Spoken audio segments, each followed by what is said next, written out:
आज की इस लेक्चर में हम प्रश्नावली 8.1 का 10वां और 11 नंबर सवाल को सॉल्व करेंगे। इससे पहले यदि आप मेरे चैनल को सब्सक्राइब नहीं किए हैं तो प्लीज़ एक सब्सक्राइब अपना दे दीजिए।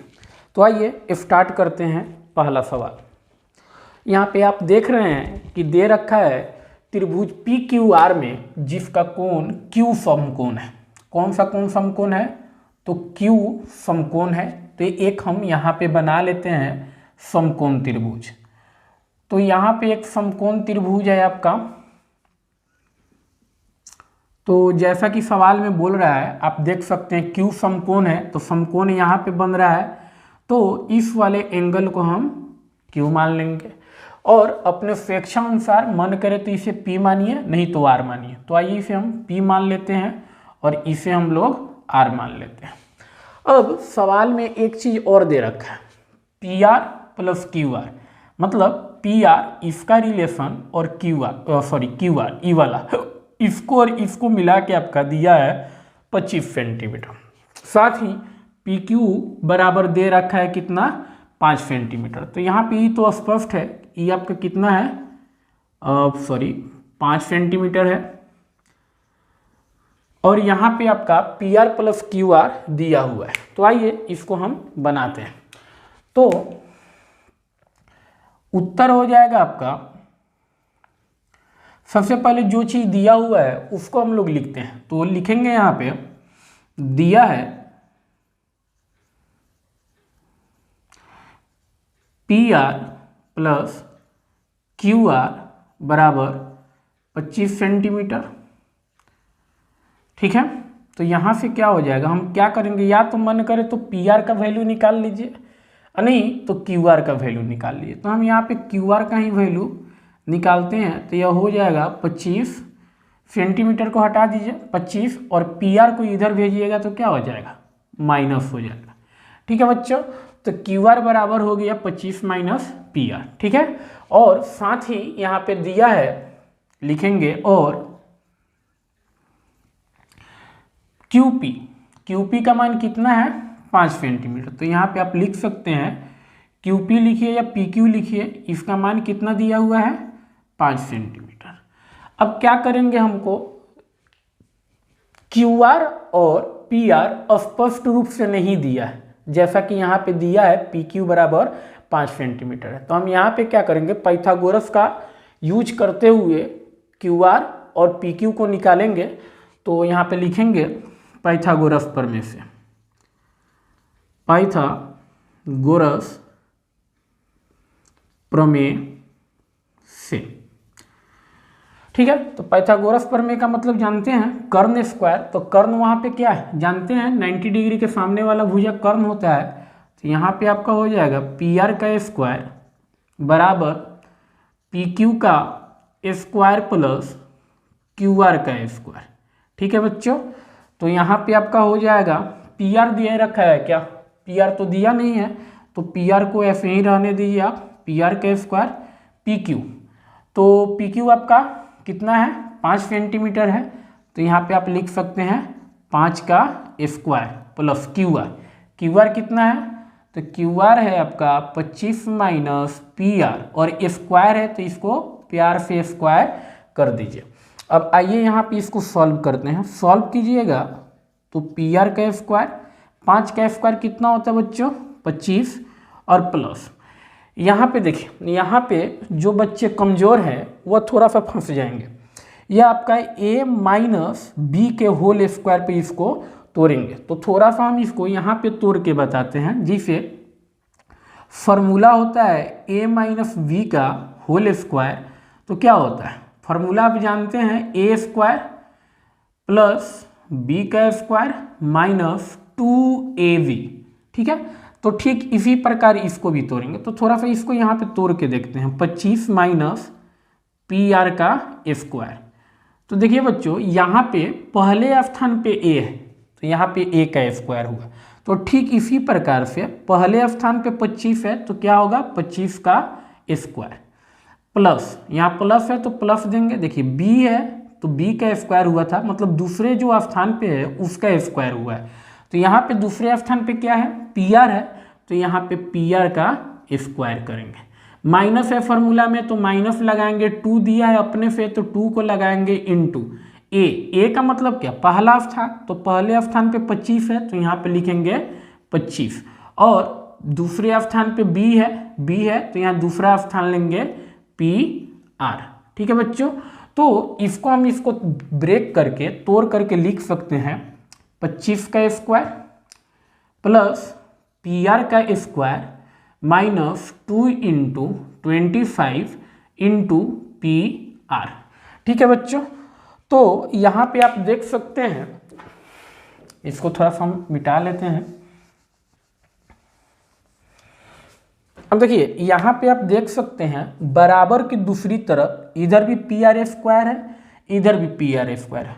तो उन बच्चों को दिक्कत होता है जो थोड़े से पढ़ने में कमज़ोर हैं, यहाँ पे बराबर के अगर दोनों साइड समान राशि है तो इसको कटाया जा सकता है। जैसे तराजू के बंटवारा पर यदि दोनों साइड बराबर बराबर केजी रखे हुए हैं, यदि दोनों साइड से बराबर केजी निकाल लिया जाए तो उसके मान में कोई अंतर नहीं होगा, वो फिर भी बराबर ही रहेगा।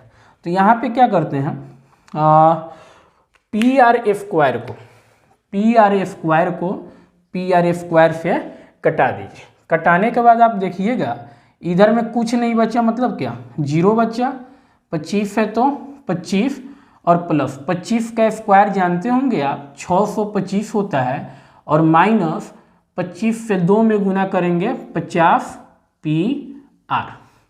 अब इसको क्या कर सकते हैं 0, 625 में 25 जोड़ेंगे 600 कितना आएगा 50 आएगा ना, 50 और माइनस 50 पी आर। ठीक है बच्चों, अब यहाँ पे इसको सॉल्व करते हैं तो आप देख सकते हैं यदि माइनस 50 पी आर को बराबर की दूसरे साइड भेजा जाए तो इधर का माइनस इधर आके प्लस हो जाता है। डेट मीन्स यहाँ पे हो जाएगा आपका 50 पी आर बराबर होगा 650। तो यहाँ से आप पी आर का वैल्यू निकाल सकते हैं।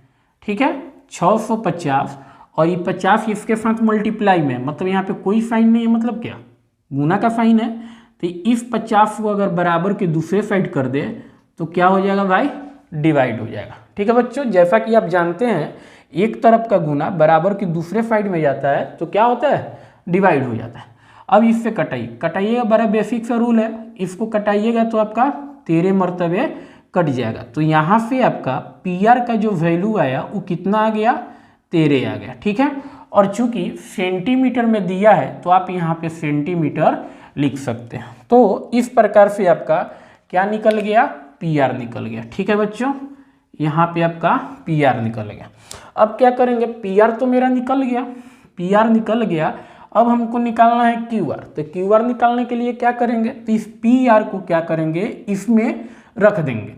तो इसमें रखने के लिए इसको हम क्या करते हैं, इक्वेशन 1 मान लेते हैं। ठीक है बच्चों, इसको हम इक्वेशन 1 मान लेते हैं। अब यहाँ पे क्या कीजिएगा, लिखिएगा इसका मान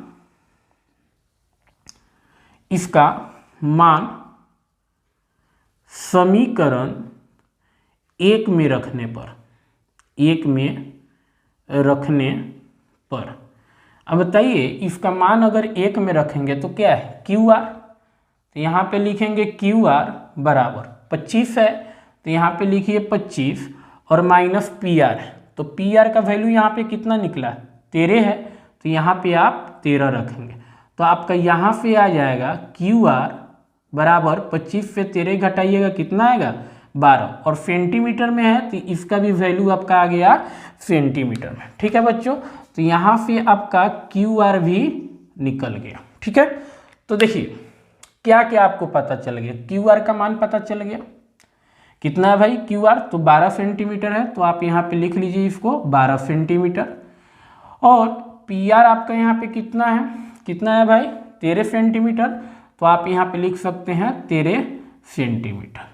मतलब आपको लंब, कर्ण और आधार पता चल गया, तो अब आप इन तीनों का मान आसानी से निकाल सकते हैं। तो यहाँ पे लिखिएगा, इसलिए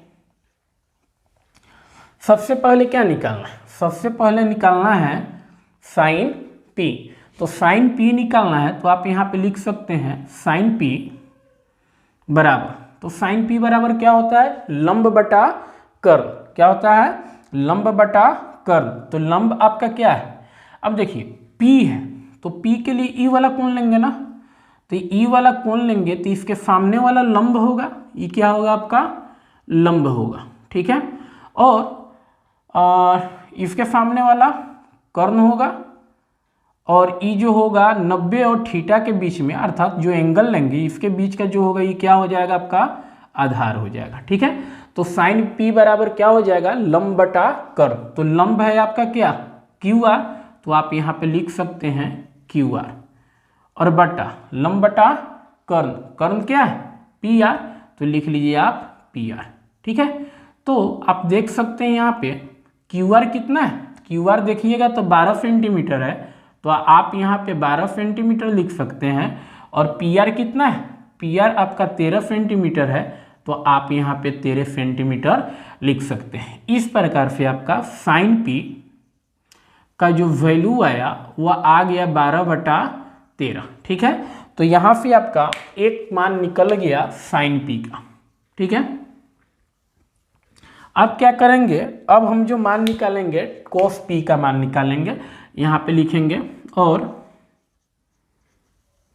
कोस पी, कोस पी, तो कोस पी बराबर क्या होता है आधार बटा कर्ण, तो आधार हो जाएगा आपका 5, यहाँ पे लिखेंगे 5, और बटा में कर्ण क्या हो जाएगा 13 सेंटीमीटर। तो यहाँ से इसका भी मान निकल गया, कितना आ गया, कोस पी बराबर हो गया 5/13। अब अगला मान देखेंगे हम लोग टैन पी का, तथा टैन पी, तो टैन पी बराबर क्या होता है लंब बटा आधार, तो लंब हो गया आपका 12 सेंटीमीटर और आधार कितना हो गया 5 सेंटीमीटर। इस प्रकार से यहाँ पे इसका भी मान आपका निकल गया, टैन पी बराबर 12/5। इस प्रकार से आपका तीनों का मान निकल गया। आइए अब हम लोग अगला सवाल देखते हैं 11 नंबर। 11 नंबर सवाल में दिया है कि बताइए कि निम्नलिखित कथन सत्य है कि असत्य, कारण सहित अपने उत्तर की पुष्टि कीजिए। अब यहाँ पे दे रखा है कि tan a का मान, ठीक है, सदैव 1 से कम होता है। तो आइए सबसे पहले हम लोग देखते हैं कि क्या ऐसा हो सकता है कि 1 से कम हो या फिर 1 से ज़्यादा भी हो सकता है। तो इसके लिए हम एक एग्जाम्पल लेते हैं। मान लीजिए यहाँ पे कोई एक समकोण त्रिभुज लीजिए, और इस समकोण त्रिभुज में ए बी सी, इस समकोण त्रिभुज में tan a बराबर क्या होता है लंब बटा आधार, ठीक है। अब इसमें ले लीजिए, या आप ले सकते हैं 12 ले लीजिए, ठीक है बच्चों, या आपका हो गया 5, ठीक। अगर यह 12 और ये 5 है तो यह क्या होगा 13 होगा,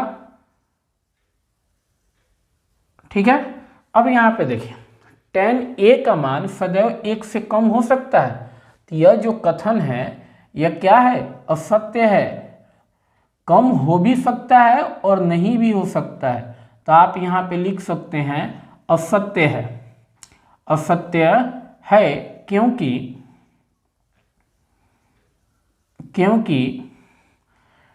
tan a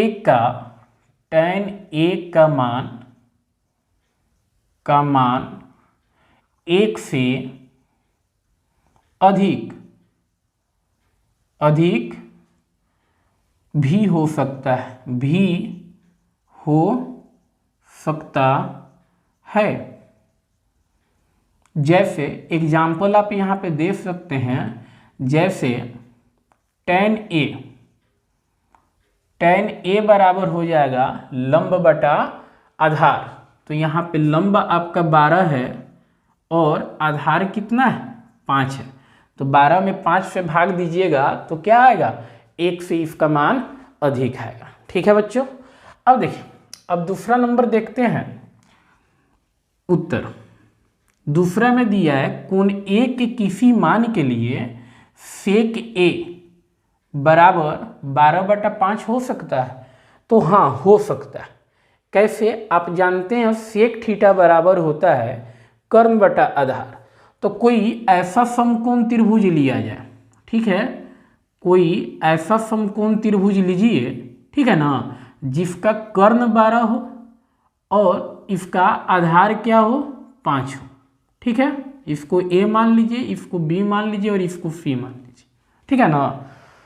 कोई ऐसा समकोण त्रिभुज लेना है जिसका कर्ण जो है 12 हो और आधार 5 हो। इसका लंब क्या करेंगे, इसमें से घटा के निकालेंगे तो इसका लंब भी कुछ ना कुछ आएगा।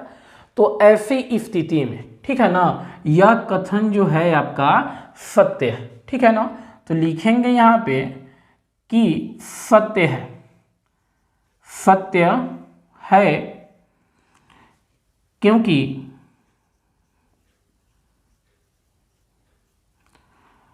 कोण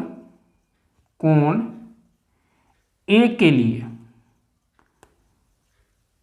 लिए सेक ए का मान 12/5 हो सकता है, ठीक है बच्चों। आप यहाँ पे इसको लिख सकते हैं, यह कंडीशन आपका सत्य हो सकता है, ठीक है। अब देखिए अगला क्वेश्चन में दे रखा है 3 नंबर में, तीसरा नंबर सवाल यहाँ पे है कि कॉस ए कोण ए के सेकेंड के लिए, ठीक है ना, कॉस ए कोण ए के कोसेकेंड के लिए प्रयुक्त एक संक्षिप्त रूप है। तो इसका आंसर हम लेक्चर में, पहला लेक्चर में ही बता चुके हैं कि कॉस ए जो होता है ना, यह किसका संक्षिप्त रूप होता है, तो यह कोसाइन का होता है।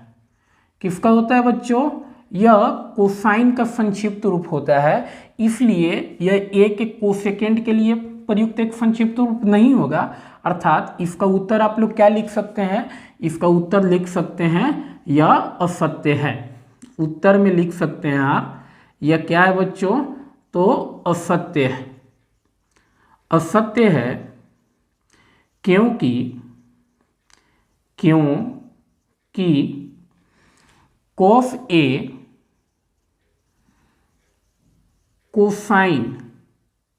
कोसाइन का संक्षिप्त रूप है, संक्षिप्त रूप है, ठीक है बच्चों, ठीक है।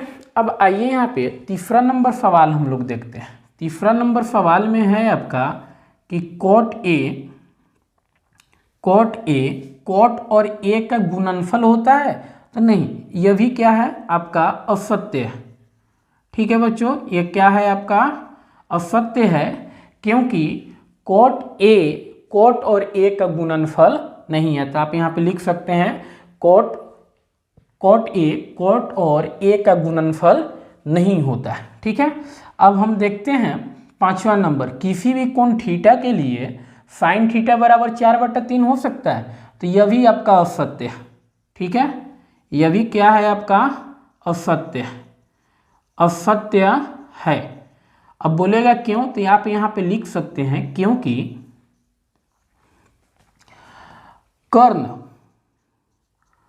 कर्ण हमेशा लंब से बड़ा होता है, लंब से बड़ा होता है। और आप यहाँ पे देख सकते हैं साइन थीटा बराबर लंब बटा कर्ण, तो यह आपका क्या होगा, लंब होगा और यह आपका कर्ण होगा। और कर्ण क्या होता है, हमेशा बड़ा होता है और लंब छोटा होता है, इसलिए 4/3 आपका नहीं होगा। इस प्रकार से आपका प्रश्नावली 8.1 कंप्लीट होता है। यदि मेरा वीडियो आपको पसंद आया हो तो प्लीज़ लाइक कीजिए, शेयर कीजिए और सब्सक्राइब कीजिए। Thank you for watching, have a nice day.